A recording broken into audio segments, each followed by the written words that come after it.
अब जब हम जान ही गए कि एजेंटिक एआई फ्रेमवर्क होता क्या है, तो आइए अब हम इसका करने वाले हैं डेवलपमेंट इन्वायरमेंट सेटअप। क्योंकि एक प्रॉपर डेवलपमेंट इन्वायरमेंट सेटअप होता नहीं है ना, तो टीम जो एआई की जो लाइब्रेरीज है ना, वो ढंग से काम नहीं करती। स्पेशली आपका ये एलएलएम इंटीग्रेशन हो गया, आपका ये वेक्टर डेटाबेस हो गया जिसे हम इंस्टॉल करते हैं लाइब्रेरी इंपोर्ट करते हैं। तो चलिए इसे ढंग से इंस्टॉल करते हैं वन बाय वन और एक एजेंटिक एआई फ्रेमवर्क बनाते हैं। टूल्स मैंने डिटेल में डिस्कस किया। आई एम होपिंग कि आप मेरे सारे वीडियोस पीछे के देख रहे हैं, तो आप उनको देखिए। और आज कौन कौन से हम टूल इंस्टॉल करने वाले हैं, तो वीडियो को 1 मिनट के लिए पॉज कीजिए और कमेंट सेक्शन में टाइप कीजिए कि कौन कौन से टूल हमें चाहिए होते हैं एजेंटिक एआई फ्रेमवर्क के लिए। ये एक आपके लिए आप ब्रेन एक्सरसाइज देखते हैं, आपको याद है कि। चलिए आते हैं वीडियो पे और डिटेल में डिस्कस। ओके, सो ये दो ऑफिशियल वेबसाइट हैं, वीएस कोड की और पाइथन की। ये दोनों वेबसाइट का लिंक मैंने अपने डिस्क्रिप्शन सेक्शन में ऐड किया हुआ है, तो आप वहां से जाके इन दोनों लिंक को डायरेक्टली ब्राउजर में पेस्ट करना और ये ओपन हो जाएगा। यहाँ से हम लोग वीएस कोड डाउनलोड करेंगे और पाइथन करेंगे। मैंने अपनी पिछली वीडियो में एक्सप्लेन कर रखा है वीएस कोड क्यों हम यूज़ करते हैं, और भी फ्रेमवर्क है हम उनके लिए भी जा सकते हैं। तो 2 मिनट के लिए वीडियो को फिर अगेन पॉज करो और वीएस कोड के बेनिफिट लिखो कमेंट सेक्शन में अगर आप लोगों को पता है। ठीक है, ओके आगे बढ़ते हैं। तो आप यहाँ डाउनलोड फॉर विंडोज क्लिक करेंगे तो ये आपके लिए डाउनलोड करना स्टार्ट कर देगा, लेकिन मैं इसे अभी कैंसिल कर देता हूँ। क्यों? क्योंकि मैंने आपके लिए ऑलरेडी इसे डाउनलोड किया हुआ है, तो मैं इसे अभी कैंसिल। सेम चीज़ हम लोग जाके चेक करेंगे कि हमारा वीएस कोड है कि नहीं। तो आप लोग देख सकते हैं डाउनलोड सेक्शन में वीएस कोड पड़ा हुआ है। तो मैं अब इसको डबल क्लिक करूँगा और इसको इंस्टॉल करूँगा। उससे पहले मैं चेक कर लेता हूँ क्या वीएस कोड इंस्टॉल है कि नहीं है मेरे सिस्टम में। तो आप यहाँ पे करना विंडो आइकन दबाना और रन आर प्रेस करना, तो आपके सामने ये खुल जाएगा। आप यहाँ पे टाइप करना appwiz.cpl। ये आपको उस जगह ले जाएगा जहाँ पे आपके लैपटॉप या डेस्कटॉप के जितने भी सॉफ्टवेयर इंस्टॉल होते हैं कंट्रोल पैनल में, प्रोग्राम के अंदर और फीचर्स के अंदर। तो आप डायरेक्ट भी जा सकते हैं कंट्रोल पैनल से सर्च करके, लेकिन फिलहाल मैं ऐसे जाऊँगा। तो आप यहाँ पे देखेंगे कि वीएस कोड मेरा इंस्टॉल है कि नहीं है। तो अभी जैसे मैंने यहाँ पे सर्च किया कि ये पड़ा है, ठीक है, तो मैं इसको अनइंस्टॉल करता हूँ।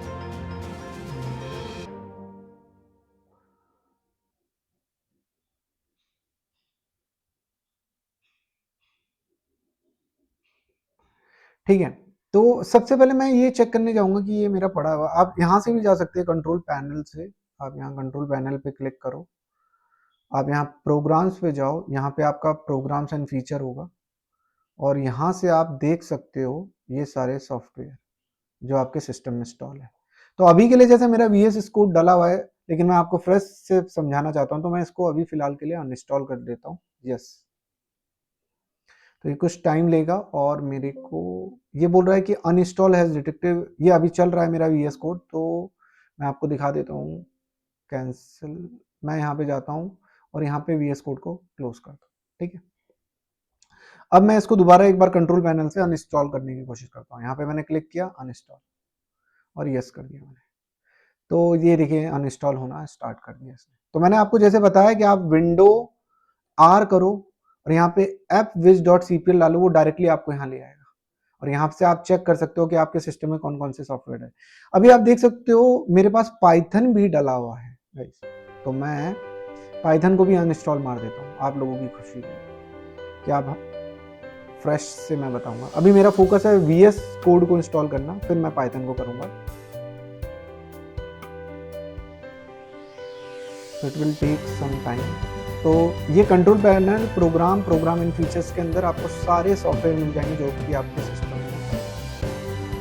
तो अब मैं जब तक ये अनइंस्टॉल होता है तब तक मैं अपने डाउनलोड सेक्शन में जाता हूँ और मैं यहाँ पे देख लेता हूँ कि मेरा वीएस कोड मैंने डाउनलोड किया उसकी ऑफिशियल वेबसाइट से। ठीक है, तो अभी हम दोबारा कंट्रोल पैनल में जाता हूँ मैं। ये मेरा 12 को अनलोड कर रहा है, तो अभी अगर मैं देखूंगा तो मेरा यहाँ पे मेरे को दिख नहीं रहा है वीएस कोड। तो क्यों ना गाइस, जब तक ये अनइंस्टॉल होता है मैं वीएस कोड को इंस्टॉल कर लेता हूँ। ठीक है, पाइथन भी हो जाए अनइंस्टॉल। तो अब मैं इस पर डबल क्लिक करूंगा, आप यहाँ पे रन का ऑप्शन आएगा, आप रन पे क्लिक कीजिएगा, यहाँ पे आई एक्सेप्ट द एग्रीमेंट कीजिएगा और नेक्स्ट कीजिएगा। तो नेक्स्ट कीजिएगा, नेक्स्ट कीजिएगा, नेक्स्ट इंस्टॉल।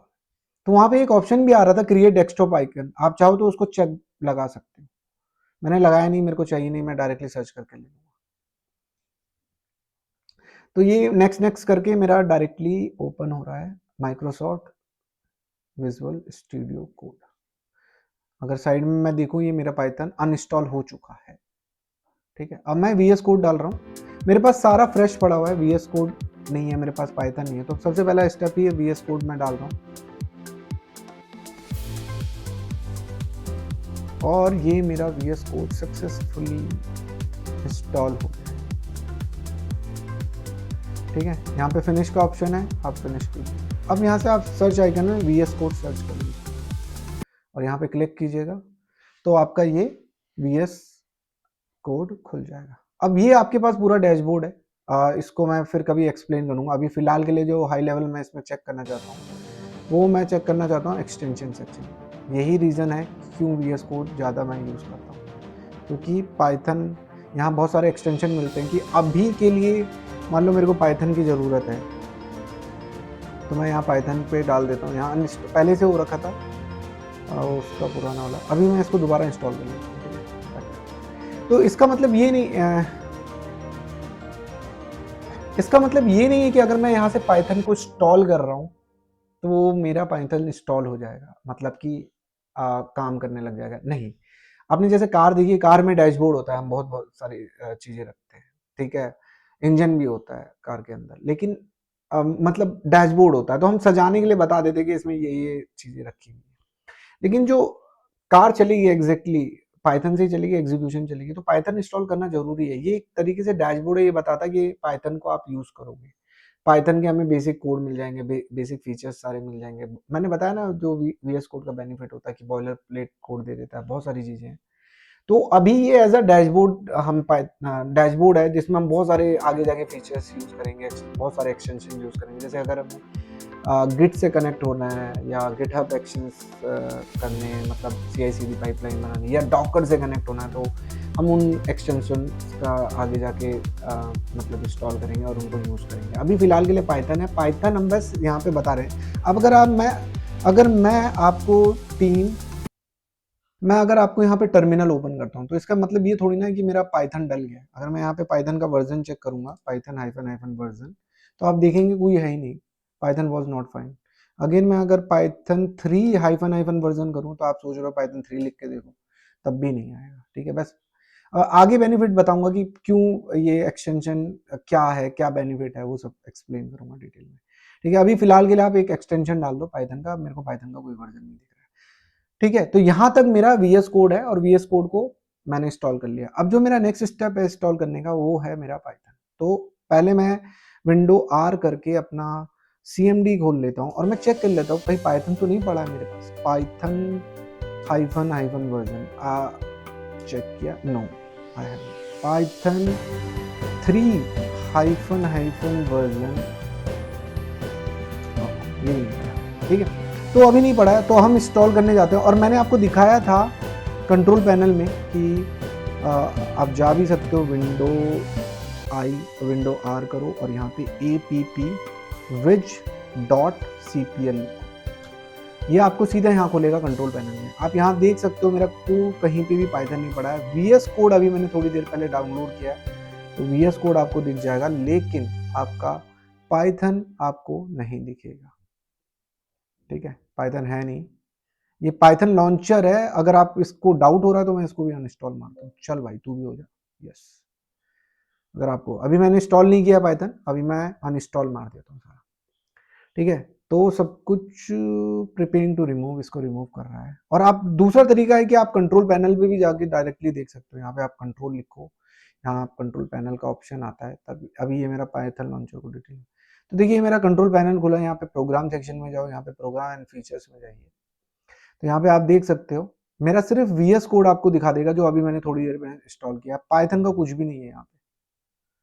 ठीक है, तो ऑल सेट, पाइथन हमारा कुछ नहीं है। अब हम इंस्टॉल करने जा रहे हैं पाइथन को। तो पाइथन को इंस्टॉल करने के लिए हमने जो डाउनलोड किया था इसकी लाइब्रेरी, हमने डाउनलोड कहाँ से की थी मैं फिर से बता देता हूँ। पाइथन की ऑफिशियल वेबसाइट है जहाँ से मैंने इसकी लाइब्रेरी डाउनलोड की थी। तो यहाँ पे आप जाओगे पाइथन की ऑफिशियल वेबसाइट और यहाँ पे आप पहले ऑल रिलीज में जाओ, डाउनलोड के ऑल रिलीज में जाऊँ।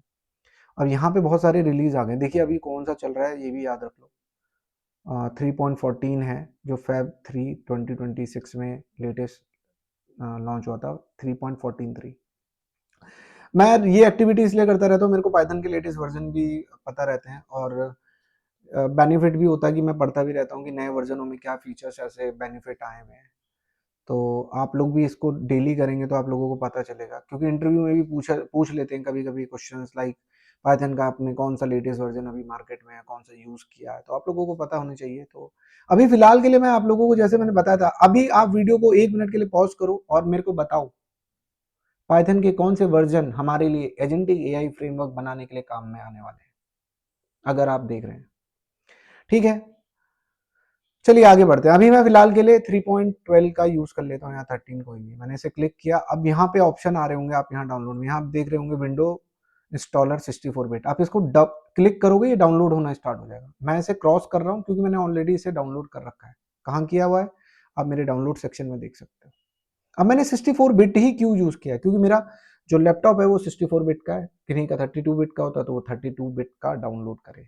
यहाँ पे जैसे ऑप्शन 32 बिट का, ये कैसे चेक करें, तो आप विंडो आइकन को दबाओ अपने कीबोर्ड में और आई प्रेस करो एक साथ, तो आपको ये देखो ये खुल जाएगा।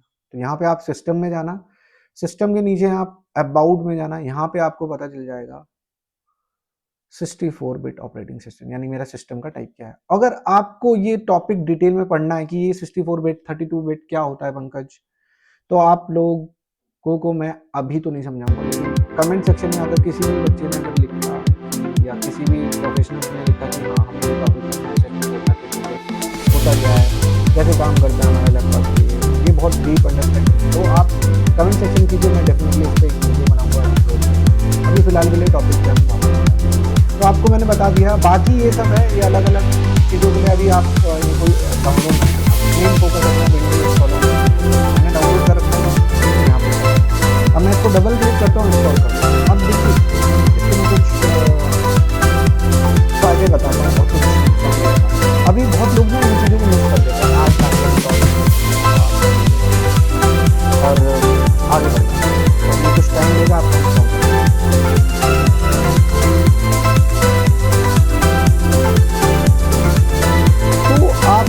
देखिए ये मेरा पाइथन लॉन्चर भी इंस्टॉल कर दिया है इसमें और मेरा पाइथन भी इंस्टॉल कर दिया है, तो ये दोनों चीज़ों को हम क्रॉस चेक कर सकते हैं कहाँ जाके, अपने कंट्रोल पैनल में।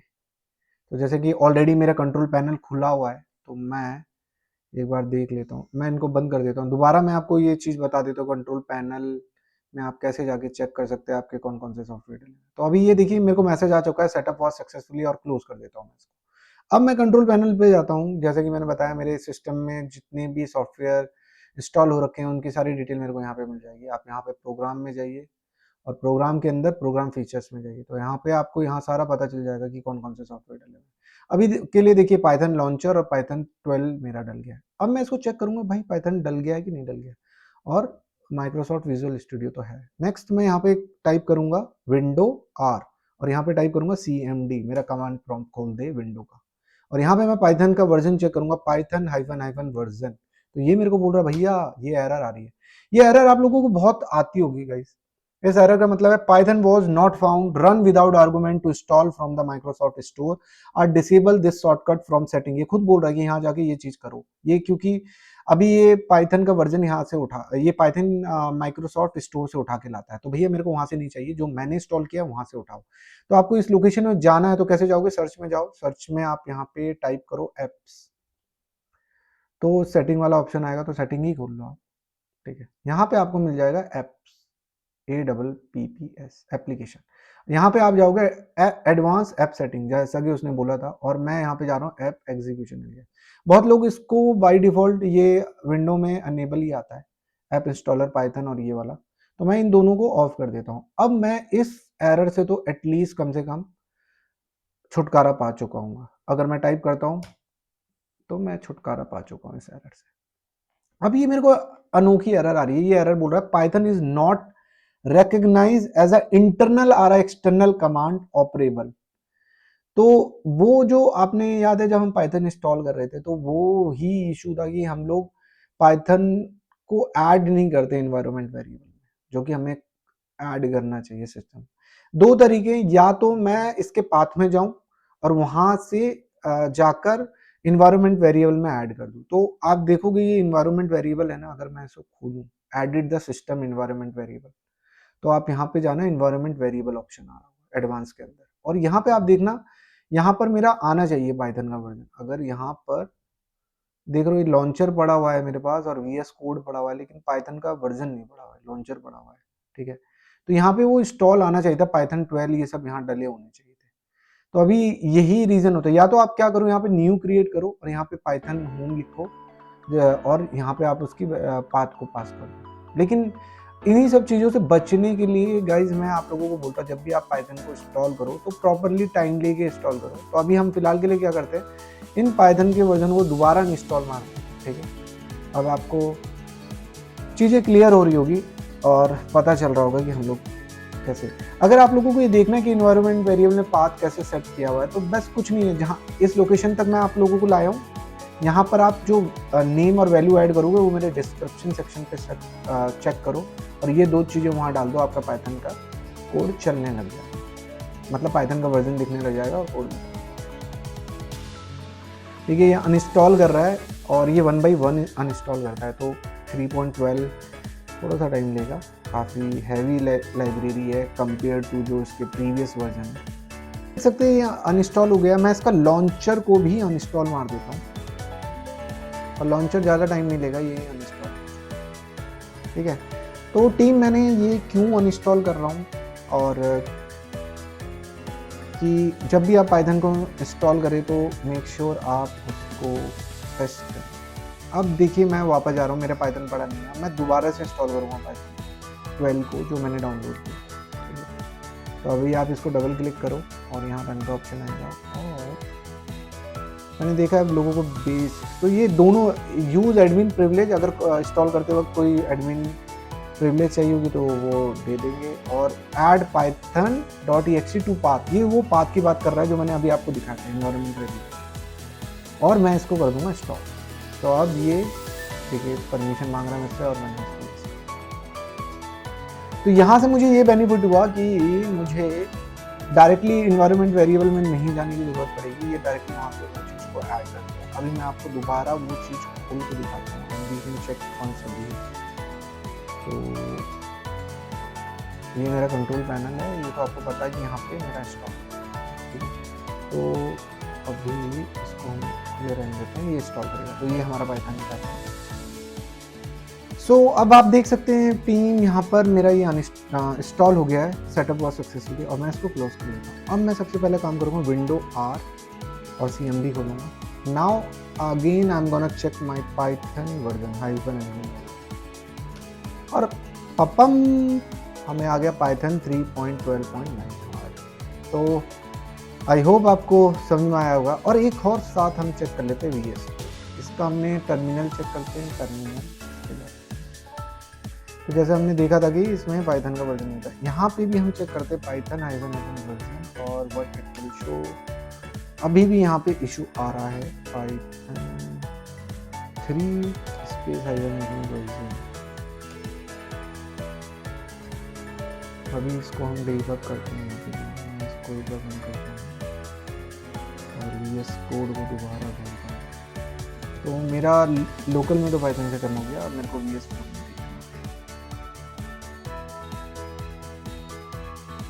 मैं यहाँ पे टर्मिनल एक्सटेंशन खोल ले रहा हूँ। एक्सटेंशन में मैं पाइथन चेक कर लेता हूँ, मेरा पाइथन इंस्टॉल है कि नहीं। तो पाइथन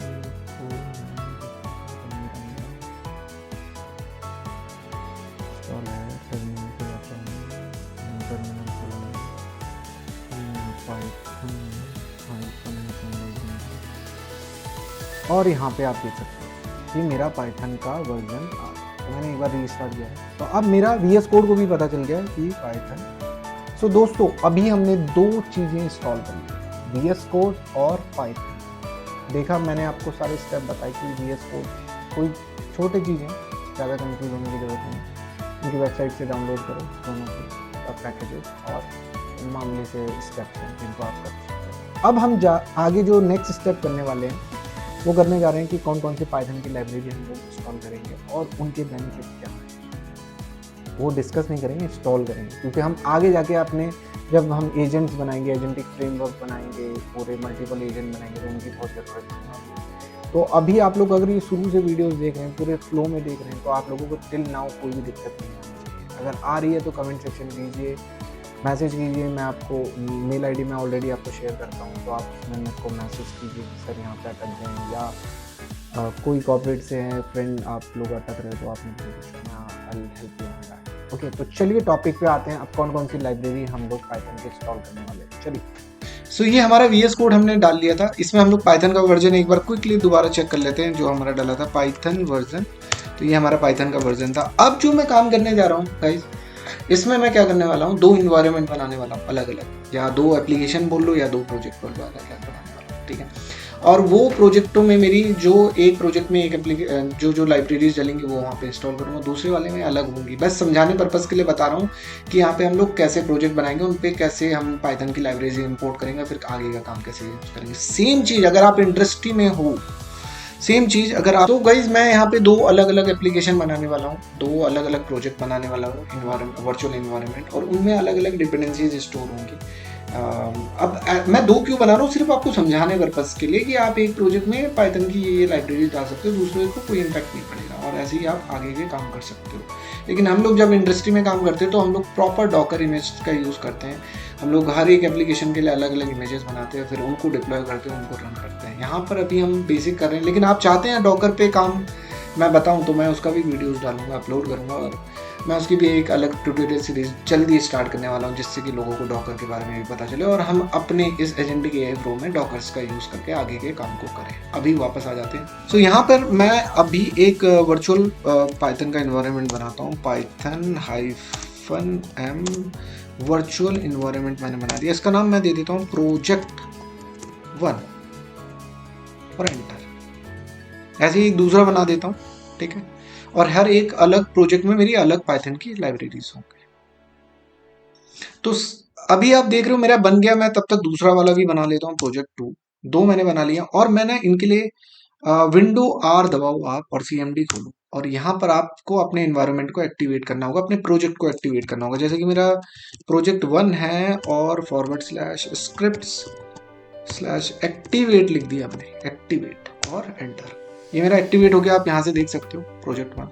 अगर मैं यहाँ पे पिप लिस्ट करूँ तो ये सिर्फ बताएगा अभी कुछ नहीं डाला है, खाली है इन्वायरमेंट, सिर्फ पिप पड़ा हुआ है। पिक एक आपका पैकेज मैनेजर है, ठीक है, और आप पिप की मदद से और भी लाइब्रेरीज इंस्टॉल कर सकते हो। जैसे कि अभी मैं सबसे पहली लाइब्रेरी इंस्टॉल करने जा रहा हूँ, वो है क्रोमा DB। क्रोमा जिस वाले का आता है क्रोमा DB, ठीक है, ये हमें चाहिए। ये हमारा एक वेक्टर डेटाबेस है। साथ के साथ विंडो R करके मैं दूसरा टर्मिनल भी खोल देता हूँ, और इसमें मैं अपना दूसरा प्रोजेक्ट, ये सिर्फ समझाने पर्पज के लिए कर रहा हूँ मैं कि 2 इन्वायरमेंट मैंने क्यों बनाए, क्योंकि ये दोनों इंडिपेंडेंट है, वो एक दूसरे से कोई लेना देना नहीं है। और यही चीज़ आप इंडस्ट्री में वैसे काम कर सकते हो, डॉकर इमेज इन सब का काम बना के काम कर सकते हो। अभी के लिए अगर मैं देखूँ यहाँ पे एक्टिवेट किया और यहाँ को एक्टिवेट हो गया, और मैं पिप लिस्ट करूँगा तो यहाँ पर मेरा कुछ नहीं है, ठीक है। तो आप देख रहे होगे पिप 24 वर्जन। सो अभी आप इस वाली विंडो में दोबारा आ जाओ, तो यहाँ पे मैंने क्रोमा DB डाला है। क्रोमा DB एक वेक्टर डेटाबेस है, उसको मैंने डिटेल में बताया था ये किस काम आने वाला है, इसमें हमारा कौन सा डेटा स्टोर होने वाला है। अगर आप मेरी प्रीवियस वीडियो को देखा है तो वहाँ पे आपको इसके बारे में पता चल जाएगा।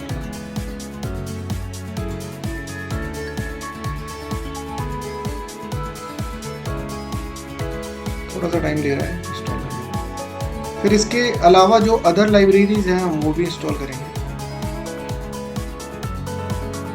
सो फ्रेंड, आप देख सकते हो कि हमारा क्रोमा DB फुली इंस्टॉल हो गया है, और अगर आपको चेक करना है तो आप यहाँ पे पिप लिस्ट करो, आप देखो कितनी सारी लाइब्रेरीज आ गई। ये क्रोमा DB, ये देखिए अभी तक सिर्फ पिप लिस्ट कर रहे तो इतना ही आया था। एक इन्वायरमेंट और खोला हुआ है, वहाँ पे देखो जब हमने फर्स्ट टाइम पिप लिस्ट किया तो सिर्फ एक ही थी। अब क्रोमा DB को इंस्टॉल करते वक्त इतनी और सारी लाइब्रेरी हम इंस्टॉल की। अभी यहाँ पर आप देख सकते हो कि मेरा क्रोमा DB इंस्टॉल हुआ, ठीक है। अगर आप इसको ऐसे भी चेक कर सकते हो उसका वर्जन, आप यहाँ पे पिप शो और अपनी लाइब्रेरी का नाम देखो क्रोमा DB, तो आपको दिखाएगा कि इसका कौन सा वर्जन पड़ा हुआ है। थोड़ा सा मिस्टेक हो गई थी यहाँ पे, बेबी लिखा है मैंने, डीबी लिखा है। तो यहाँ पे आप देख सकते हो स्पेलिंग मिस्टेक हो रही थी बार बार, पी शो CHRON। तो यहाँ पे आपको ये बताएगा कि कौन सा वर्जन हमारा इसका डल है, ठीक है। अब हम और भी लाइब्रेरीज डाल लेते हैं जो हमें आगे जरूरत पड़ने वाली है, जैसे कि पिप इंस्टॉल LangChain डाल देता हूं, ठीक, अरे Ctrl+C LangChain डाल देते हैं। तो LangChain डाल दिया है हमने। अब इसके अलावा OpenAI और FastAPI दो और लाइब्रेरी है, मैं उनको भी डाल दूँ। तो ये डल गया मेरा LangChain। अब मैं इसके बाद दो और डाल देता हूँ, मैं OpenAI लिख देता हूँ और मैं साथ में FastAI भी लिख देता हूँ, FastAPI, ये दोनों भी डाल देता हूँ।